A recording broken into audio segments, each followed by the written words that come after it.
Bab 54.1, 19 tahun. Jangan lupa like dan subscribe, agar kami makin semangat upload lebih banyak. Ini adalah musim panas tahun ke-19 Yujin. Meski cuaca di luar panas dan lembab, interior Akron terasa nyaman. Rambut acak-acakan Yujin dibiarkan diikat dengan santai. Meskipun bagian dalam Akron penuh dengan mantra yang digunakan untuk menjamin berbagai kemudahan seperti pemurnian udara dan pengontrol suhu, Yujin adalah satu-satunya yang terlihat mengenakan jubah berlapis bulu di panas terik ini. Dia tidak punya alasan khusus untuk itu. Itu hanya nyaman. Bertentangan dengan penampilannya yang berat, jubah kegelapan hampir tidak membebani apapun. Meskipun fakta ini sudah jelas, sihir benar-benar nyaman. Bahkan beban kecil yang Yujin rasakan tidak cukup untuk membebaninya. Karena dia telah melakukan latihan hariannya sambil mengikatkan karung pasir yang berat ke tubuhnya sejak dia berusia 10 tahun, tidak mungkin beban jubah ini akan membuatnya merasa tidak nyaman. Itu juga tidak panas. Jubah bergema dengan sistem sensorik pemakainya dan terus-menerus memantau suhu internal dan eksternal, memastikan kenyamanan pemakainya dalam situasi apapun. Itu saja sudah cukup nyaman, tapi apa yang paling dihargai Yujin jelas adalah pesona spasial yang ditanamkan di dalam jubah. Dan di antara ini, dia paling banyak menggunakan subruang. Sambil memutar pena di jarinya, Yujin menatap mejanya. Dia sedang melihat tesis yang dia mulai tulis beberapa jam yang lalu. Pada saat dia sadar, dia memiliki beberapa halaman yang penuh dengan tulisan. Yujin dengan kasar mengambil semuanya dan melemparkannya ke dalam jubahnya, lalu mengeluarkan beberapa lembar kertas kosong lagi. Bukankah sudah hampir waktunya bagimu untuk mendapatkan sesuatu untuk dimakan? Pertanyaan ini datang dari Mer, yang duduk di seberangnya. Kakinya berayun santai saat dia duduk di kursi yang terlalu tinggi untuknya, dan kedua tangannya ditangkupkan di bawah dagunya. Yujin memberi alasan, saya makan banyak sebelum saya datang ke sini. Tapi Mer melihatnya, apa yang kamu katakan tiba-tiba? Anda selalu makan banyak. Jadi, bukankah kamu masih lapar sekarang? Petik 2.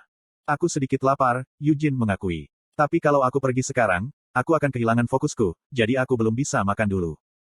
Pembohong, pikir Mer sambil memberi sedikit huff dan menggembungkan pipinya. Baginya untuk mengatakan bahwa dia akan kehilangan fokusnya adalah konyol. Dia telah mengawasi Yujin selama 2 tahun sekarang, dan Mer tidak pernah sekalipun melihat Yujin kehilangan fokusnya. Apakah kamu tidak terlalu terburu-buru? Tanya Mer padanya. Aku benar-benar tidak berpikir begitu, jawab Yujin. Sekarang waktunya telah tiba untuk menulis tesis Anda, itu bahkan lebih menjadi alasan untuk tidak terburu-buru. Kamu harus menulisnya dengan tenang dan perlahan agar tidak membuat kesalahan kecil. Mer mencoba memikirkan argumen lain.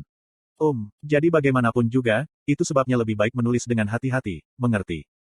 Saya tidak terburu-buru, dan saya menulis dengan tenang. Meskipun saya tidak yakin tentang menulis perlahan. Saya telah merevisi tesis saya terus-menerus, dan setidaknya di mata saya belum melihat kesalahan.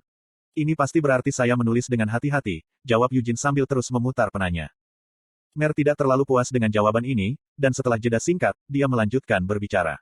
Aku hanya berbicara tentang penyihir biasa, tapi bukankah biasanya mereka membutuhkan beberapa dekade hanya untuk menyelesaikan tesis yang merangkum sihir mereka? Jumlah waktu yang saya habiskan untuk mempelajari sihir jauh lebih sedikit daripada beberapa dekade. Itu bahkan lebih menjadi alasan untuk berpikir bahwa kamu terlalu sombong dengan menulis tesismu begitu awal.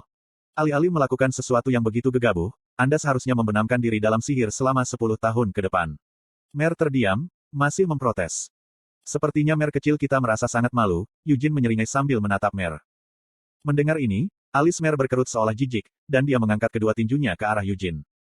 Bukankah aku sudah memberitahumu cukup waktu untuk berhenti melewati batas? Tuntut Mer. Yujin membantah tuduhan itu, tapi saya tidak berpikir bahwa saya melewati batas apapun. Aku sedang membicarakan apa yang kamu katakan, Mer kecil kita. Aku sudah memberitahumu untuk tidak memanggilku seperti itu. Saya 200 tahun lebih tua dari Anda, Sir Yujin. Lalu sepertinya nenek kecil kita, Mer, sangat pemalu. Ingin mati. Bahu Mer tampak naik turun karena marah. Namun meski begitu, Yujin tidak merasakan niat membunuh mengalir ke arahnya. Karena dia telah diejek seperti ini selama 2 tahun sekarang, sepertinya Mer sudah terbiasa. Selain itu, mereka berdua tahu Mer tidak serius saat mengatakan itu dan tidak benar-benar membencinya ketika Yujin memperlakukannya seperti itu. Itu aneh, novel, dan nostalgia. Di antara semua penyihir yang telah diberikan izin masuk ke Akron selama ratusan tahun ini, tidak satu pun dari mereka yang memperlakukan Mer seperti anak kecil. Meskipun beberapa orang bodoh kadang-kadang ingin membedah Mer dan witchcraft dengan dalih bodoh untuk melakukan penelitian, sebagian besar penyihir menjaga jarak tertentu dari Mer, membuatnya sulit untuk berbicara dengan mereka. Mereka tidak punya pilihan selain memperlakukan Mer seperti itu. Mer adalah familiar yang telah dibuat secara pribadi oleh Wise Sienna, dan berdasarkan versi masa kecil dirinya pada saat itu. Dia juga berperan sebagai kecerdasan buatan dari witchcraft, grimoire terbesar dalam semua sejarah sihir. Meskipun mereka telah membedahnya sekali, semua penyihir yang telah mengalami isi dari kerajinan penyihir kagum pada Mer. Konten iklan. Namun, Eugene tidak seperti itu. Tidak ada alasan baginya untuk mengikuti tren itu. Menghormati Sienna yang bijaksana. Meskipun dia bisa mengakui bahwa dia adalah penyihir yang hebat, bagi Eugene, Sienna hanyalah Sienna. Eugene langsung ke intinya, apakah kamu benci aku pergi? Mer ragu-ragu untuk menjawab. Lihat sekarang, kamu memang membencinya. Untuk berpikir bahwa sudah 2 tahun sejak saya pertama kali datang ke sini. Meskipun sepertinya aku satu-satunya yang secara teratur datang dan pergi dari lantai ini, kata Eugene dengan simpatik.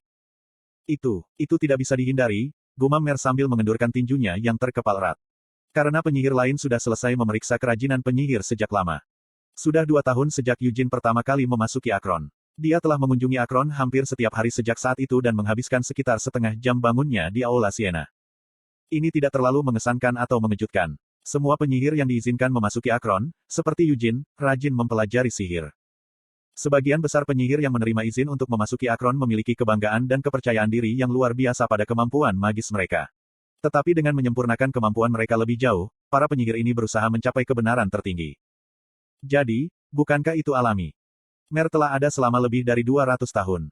Para penyihir yang telah diizinkan memasuki Akron sekarang adalah Master Menara, Kepala Persekutuan Penyihir, anggota penyihir pengadilan Arot, atau bagian dari keluarga kerajaan Arot. Mereka semua dilahirkan dengan karunia sihir yang jarang terlihat, dan sekarang, mereka telah membuktikan diri sebagai penyihir. Bagi mereka, witchcraft adalah keajaiban luar biasa yang ditinggalkan pendahulu mereka. Titik pamungkas dari sihir lingkaran, lubang abadi. Jika seseorang adalah seorang penyihir yang bertemu dengan witchcraft untuk pertama kalinya, mereka tidak bisa menahan diri untuk tidak terkejut dan kagum akan kehebatannya. Selama beberapa kunjungan berikutnya, para penyihir ini akan meluangkan waktu mereka untuk mencoba memahami dan menjelajahi isi kerajinan penyihir. Tapi mereka akhirnya akan menyadarinya. Bahwa kebenaran ini bukanlah sesuatu yang bisa mereka pahami dulu. Sejak saat itu, kunjungan mereka akan berkurang. Meskipun witchcraft adalah bagian dari sihir yang hebat, Archwizard yang diizinkan memasuki Akron telah membuat formula sihir mereka sendiri, dan tidak ada yang berada dalam posisi di mana mereka dapat sepenuhnya mengabdikan diri untuk mereplikasi witchcraft. Kekaguman dan keheranan mereka tidak akan pudar, dan mereka akan mereferensikan witchcraft untuk sihir mereka sendiri, tapi pada akhirnya, mereka akan berusaha untuk menyelesaikan formula sihir unik mereka sendiri melalui penelitian independen. Dalam hal ini, Eugene adalah unik.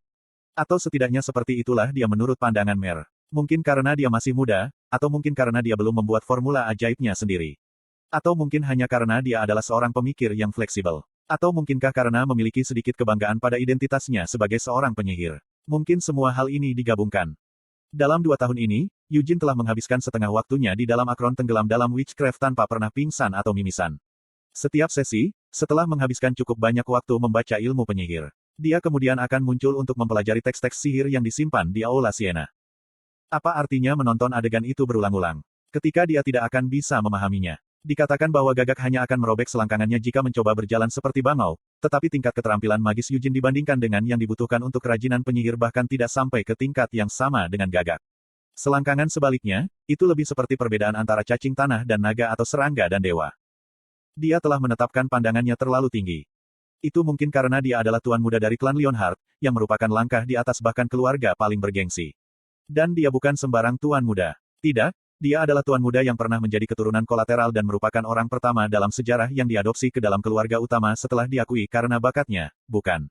Tampak jelas bagi orang lain bahwa Eugene tersesat dalam kejeniusannya sendiri dan telah mengarahkan pandangannya pada ketinggian yang tidak mungkin dia capai. Namun, Eugene mampu memahami witchcraft. Tidak, bisakah itu benar-benar disebut pemahaman? Itu lebih seperti memukulnya langsung ke kepalanya. Mer telah mengawasi Eugene selama 2 tahun sekarang, tetapi dia masih tidak dapat menerima bahwa perilaku Eugene dengan cara apapun masuk akal. Mer akhirnya bertanya, jika kamu benar-benar berhasil menyelesaikan tesis, apakah kamu akan meninggalkan Arot? Eugene membalas pertanyaannya dengan pertanyaannya sendiri, apakah kamu tahu sudah berapa kali kamu menanyakan itu padaku? Jika Anda memasukkan hari ini, maka ini yang ke-137 kali. Kedengarannya benar. Sejak saya mulai menulis tesis saya sekitar setengah tahun yang lalu. Itu berarti Anda telah menanyakan pertanyaan itu kepada saya sekali sehari. Ada 2 hari ketika aku tidak menanyakan pertanyaan itu, desak Mer cemberut. Baik, jika aku harus jujur, aku tidak ingin kamu meninggalkan Arot.